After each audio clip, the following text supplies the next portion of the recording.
একটা নতুন ভিডিওতে আপনাদের স্বাগত জানাই। আমি সৌমেন, আর আপনারা দেখছেন মাই smart Bangla YouTube channel. Computer memory units নিয়ে আজকে সংক্ষেপে আলোচনা করব।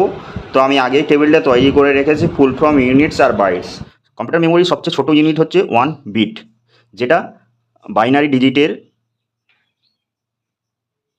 0 আর 1 দিয়ে তৈরি হয়। যে কোনো একটা ইউনিট হবে, সেটা নিয়ে হয় 1 বিট, যেটা সবচেয়ে ক্ষুদ্রতম একক। এরপরে শুরু হয় 1 নিবিল। 1 নিবিল সমান 4 বিটস। তার থেকে বড় একক আছে বাইট। 1 বাইট সমান 8 বিটস। এরপরে আছে 1 কিলোবাইট। 1 কিলোবাইট সমান, যাকে সংক্ষেপে কেবি বলা হয়, 1024 বাইট, যেটা বলা হয় 2 to the power 10 to the power 10 bytes. এরপরে আছে মেগাবাইট,